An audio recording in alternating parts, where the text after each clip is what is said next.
Mad Love by André Breton. A review by Louis Hillenbrand. André Breton was a French surrealist writer and poet who was born in 1896 and died in 1966. He is mostly known for being the main theorist of the Surrealist movement, which he spearheaded in the 1920s and 1930s through two manifestos and a series of poetic works including Earthlight, Poisson Soluble, Nadja, and many others. Surrealism is an artistic movement that took shape following the ashes of World War I, with Breton's 1920 The Magnetic Fields considered to be the first official surrealist work. Breton wrote the play in collaboration with Philippe Halsman, using automatic writing, a trademark device used by surrealist authors in the decades to come. At its core, surrealism is the free expression of imagination without any boundary.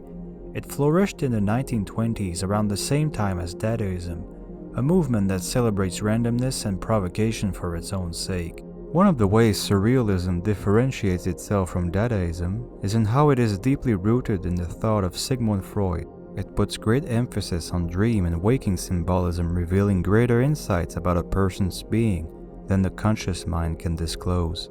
It aims at unveiling the subconscious mind and exploring its uncharted depths through the arts, mostly visual, but also literary. While surrealism is mostly associated with painting for the general public, I personally believe that the movement's very premise of unleashing the powers of the imagination is best achieved through its literary output, which André Breton was the main theorist.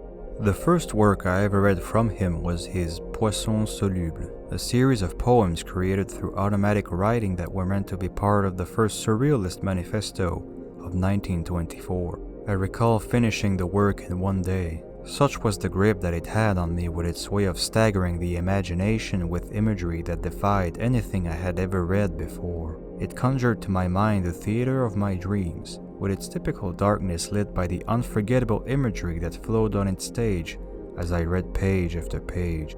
Most of Breton's works have that quality which, coupled with his dense prose that seeks to make sense of his internal explorations, makes for a truly mind-blowing reading experience.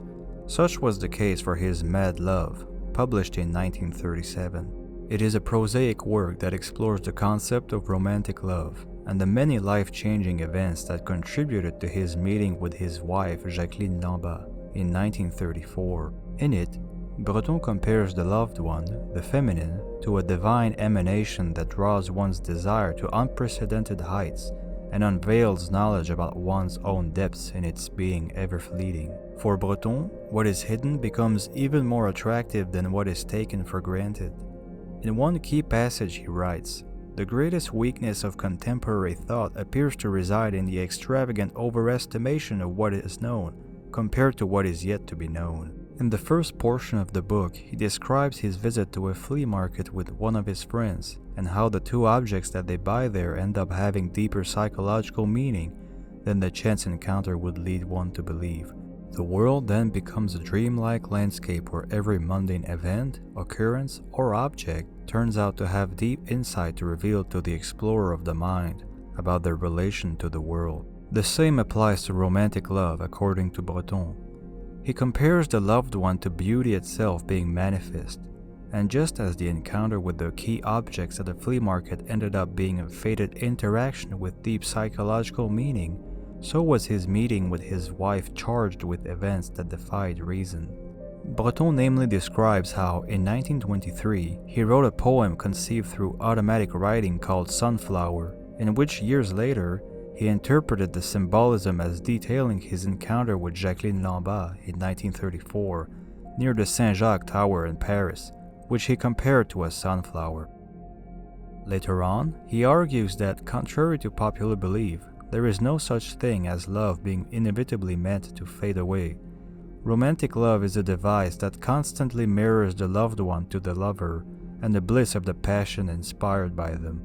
He claims that the need to find new love is motivated merely by most people's incapacity to free themselves from all that is alien to love, and to expose themselves fully before the eye of the God that love becomes. It is a God, and it's piercing the very soul of a person, and casting it in a divine mystery, a sea of ever-alluring clouds that only enhance the ecstasy of surrendering to the unknown, in loving and being loved madly. Even when it comes to the eventual disputes that arise in a relationship, Breton discards them as being foreign elements impacting the love between two people, and not emanating from the love itself. To illustrate this, he describes his outing with his wife at a beach in Brittany.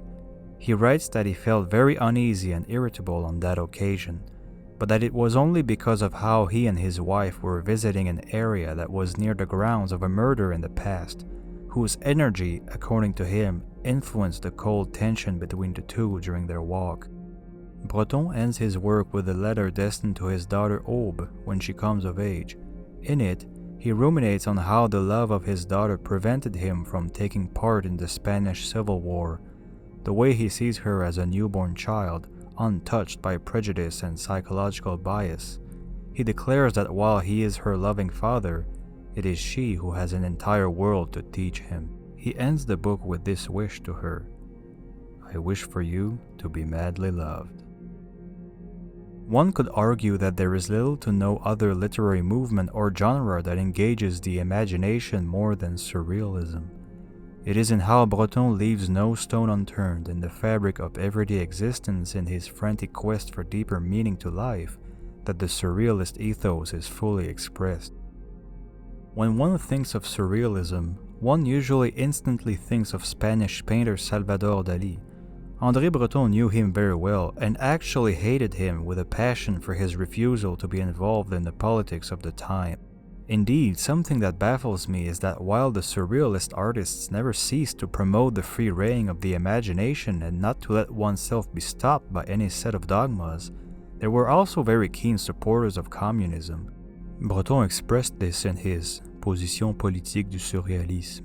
When it comes to Dali, however, he never made a clear political statement, at one point declaring that he was both a royalist and an anarchist. He also fled France to America as World War II broke out, and congratulated Francisco Franco on his restoring Catholic order to Spain. It was his mystical Catholic faith that made Dali distance himself from Spanish filmmaker Luis Buñuel, with whom he had worked on the surreal films Un Chien Andalou in 1929 and L'Âge d'Or in 1930, whose anti-clericalism and espousal of free love André Breton praises in Mad Love. Breton himself was very interested in the occult sciences, with the main character of his memoir-like narrative Nadja possessing clairvoyance. His book Arcanum 17, which he wrote during his trip to Gaspésie in Canada in 1944, was also titled after the star card, the 17th arcanum of the tarot. All this to me speaks of a person who nevertheless saw more to life in the world than pure materialism, but rather an unending adventure of the soul, free from all shackles, that rushes to the encounter with every iota of the universe, with newborn eyes in sheer excitement and gratitude for life, a quest to ultimately find itself and its relation with the unknown all. In conclusion, André Breton was one of the most important contributors to the Surrealist genius, which influenced artistic movements of the following decades such as the psychedelic movement of the 1960s, all the way to today's humor. This shows how much of a debt the modern world owes Breton and his monumental work. Whether he would approve of the way his legacy has unfolded, whether he would be more sympathetic towards modern Dadaists using surreal-like humor for its own sake, or towards more spiritually oriented seekers of knowledge like myself, who see in his writing a way for the spirit to experience ecstatic liberation, we shall never know for sure. It is a mystery that, unlike Breton's contribution to literature, deserves to be praised and meditated upon, for this time and for all time. Thank you for watching. If you liked what you saw, please feel free to comment below to tell me your thoughts, give this video a thumbs up, and subscribe to my channel for more content of the like. I wish you all a wonderful day and hope to hear from you soon.